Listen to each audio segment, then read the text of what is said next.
बिस्मिल्लाहिर्रहमानिर्रहीम। अस्सलाम वालेकुम। मोअज़्ज़ज़ और प्यारे नाज़रीन इकराम, आज के इस वीडियो में हम सरकार गौसे आज़म शहंशाह बगदाद शेख सैयदना अब्दुल कादिर जिलानी रहमतुल्लाह अलैह की चंद वाक़यात और चंद करामात आप दोस्तों की खिदमत में पेश करूँगा। वीडियो को शुरू करने से पहले आप भाइयों और बहनों से बस इतनी सी इल्तिजा है कि अगर हो सके तो अपने भाई के इस चैनल को सब्सक्राइब कर दीजिएगा और वीडियो को आखिर तक ज़रूर देखिएगा। नाज़रीन किराम, रबीउल अव्वल के महीने में यूँ तो और भी बहुत सारे बुज़ुर्गों के उर्स मुबारक मनाया जाता है, मगर ये महीना ख़ास तौर पर गौसे आज़म रहमतुल्लाह अलैह से निस्बत रखता है, क्योंकि इसी महीने की 11वीं तारीख को हुज़ूर गौसे पाक रहमतुल्लाह अलैह शेख सैयदना अब्दुल कादिर जिलानी का उर्स शरीफ मनाया जाता है। हमारे प्यारे प्यारे पीर व मुर्शिद हुज़ूर गौसे पाक रहमतुल्लाह अलैह बहुत बड़े वली अल्लाह बल्कि वलियों के भी सरदार थे। आप रहमतुल्लाह अलैह का नाम अब्दुल कादिर, कुनियत अबू मोहम्मद और अलकाबात मोहिउद्दीन, महबूब सुबानी, गौसे सकलैन, गौसे आज़म वगैरह है। आप रहमतुल्लाह अलैह 470 हिजरी में बगदाद शरीफ के करीब कस्बा जिलान में रमज़ानुल मुबारक की पहली तारीख को सुबह के वक्त पैदा हुए। आप रहमतुल्लाह अलैह अपनी अब्बू जान की तरफ से नवासा रसूल इमाम हसन मुजतबा रज़ी अल्लाह ताला अन्हा के 11वें पोते हैं, और आप अपनी अम्मी जान की तरफ से इमाम आली मकाम इमाम हुसैन रज़ी अल्लाह ताला अन्हा के 12वें पोते हैं। गौसे पाक रहमतुल्लाह अलैह के अबू जान हज़रत सैयद अबू साले मूसा जंगी दोस्त रहमतुल्लाह अलैह ने गौसे आज़म रहमतुल्लाह अलैह की विलादत की रात देखा कि रसूलों के सरदार जनाब अहमद मुख्तार सल्लल्लाहु अलैहि वसल्लम चंद सहाबा इकराम और औलिया अज़ाम के साथ उनके घर तशरीफ़ लाए हैं, और इन अल्फाज में खुशखबरी से नवाजा कि ए अबू साले, अल्लाह पाक ने तुम्हें ऐसा बेटा अता फरमाया है जो वली है, और वो मेरा और मेरे रब का यानी कि अल्लाह का पसंदीदा बंदा है, और इसकी औलिया इकराम रहमतुल्लाह अलैह में वैसी शान होगी जैसी मेरी अनबिया मुरसलीन अलैहिस्सलाम में है। और दीगर अनबिया इकराम अलैहिस्सलाम ने ये खुशखबरी दी कि तमाम औलिया अल्लाह रहमतुल्लाह अलैह तुम्हारे नेक बख्त बेटे के फर्माबरदार होंगे और उनकी गर्दनों पर इसका कदम होगा। अजीम ताबी बुज़ुर्ग हज़रत सैयदना हसन बसरी रहमतुल्लाह अलैह ने अपने ज़माने मुबारका से लेकर हुज़ूर पाक गौसे आज़म रहमतुल्लाह अलैह के ज़माने मुबारका तक तफसील से खबर दी है कि जितने भी अल्लाह पाक के औलिया इकराम रहमतुल्लाह अलैह गुज़रे हैं, सब ने शेख सैयदना अब्दुल कादिर जिलानी रहमतुल्लाह अलैह की खबर दी है।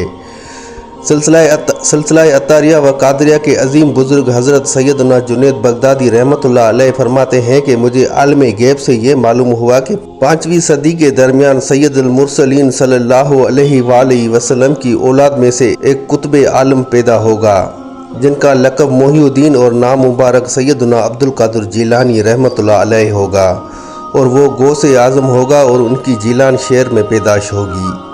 नाज़रीन किराम, गौसे पाक रहमतुल्लाह अलैह के नाना जान हज़रत सैयदना अब्दुल्ला सहमी रहमतुल्लाह अलैह जिलान शरीफ के औलिया इकराम रहमतुल्लाह अलैह में से थे। आप रहमतुल्लाह अलैह निहायत ही परहेज़गार होने के अलावा साहिब फ़ज़ल व कमाल भी थे। आप रहमतुल्लाह अलैह मुस्तजाबुल दावत थे, यानी कि आपकी दुआएं कबूल होती थी। अगर आप किसी शख्स से नाराज़ होते तो अल्लाह पाक उस शख्स से बदला ले लेता, और जिस शख्स से आप खुश होते अल्लाह पाक उसे इनाम व कराम से नवाजता था। जिस्मानी तौर पर कमज़ोर होने के बावजूद भी आप रहमतुल्लाह अलैह नवाफिल कसरत से अदा किया करते थे और ज़िक्र व अज़कार में मसरूफ़ रहते थे। आप रहमतुल्लाह अलैह अक्सर मामलात के वाक़े होने से पहले उनकी खबर दे दिया करते थे, और जिस तरह आप रहमतुल्लाह अलैह उनके होने की इत्तला देते थे उसी तरह से वाक़यात होते थे। हुज़ूर गौसे पाक रहमतुल्लाह अलैह की फूफी जान कुनियत उम्मे मोहम्मद और नाम आयशा बिन्नत अब्दुल्ला था।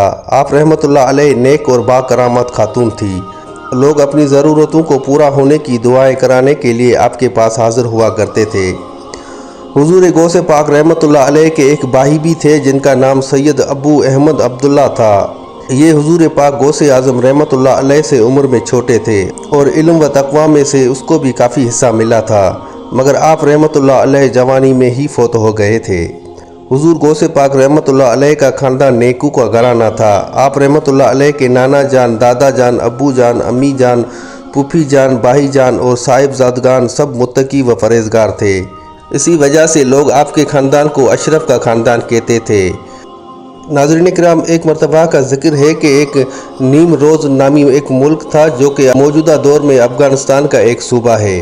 اس کے بادشاہ نے شیخ سیدنا عبدالقادر جیلانی رحمۃ اللہ علیہ کو ایک خط بھیجا کہ میں اس ملک کا کچھ علاقہ بطور جاگیر آپ کو دینا چاہتا ہوں تاکہ آپ بھی میری طرح عیش و عشرت کی زندگی گزاریں۔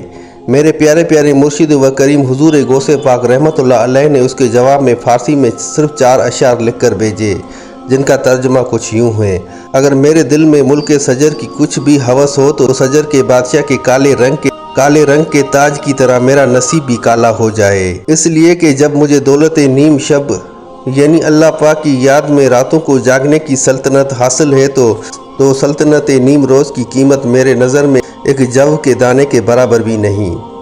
ناظرین اکرام، حضور پاک غوث اعظم رحمۃ اللہ علیہ زیادہ عبادت و ریاضت اور قرآن کریم کی تلاوت فرمایا کرتے تھے، چنانچہ معقول ہے کہ آپ رحمۃ اللہ علیہ 15 سال تک رات بھر میں ایک قرآن پاک کو ختم کرتے تھے۔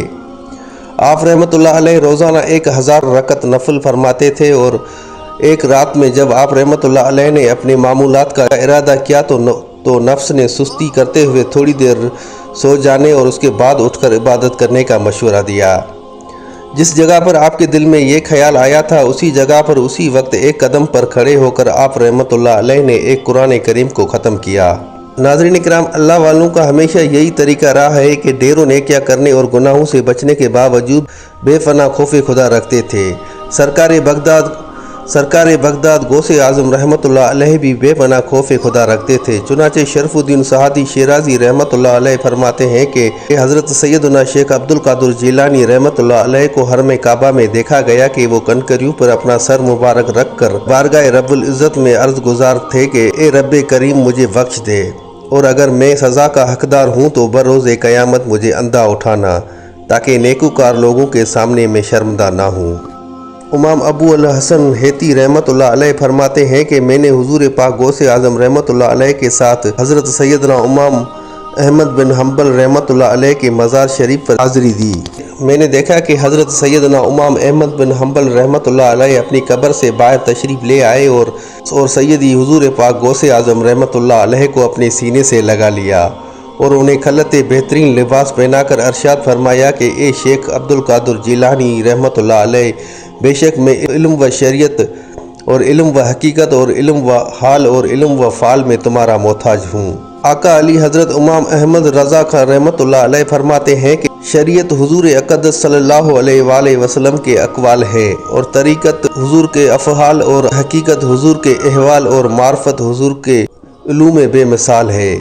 ناظرین اکرام، یہ تھی آج کی چھوٹی سی ویڈیو۔ امید کرتا ہوں آپ بھائیوں اور بہنوں کو ویڈیو ضرور اچھی لگی ہوگی۔ اگر ویڈیو اچھی لگی تو بھائی کے چینل کو سبسکرائب ضرور کر دیجیے گا، اگر ہو سکے تو اس ویڈیو کو شیئر ضرور کیجیے گا۔ جزاک اللہ۔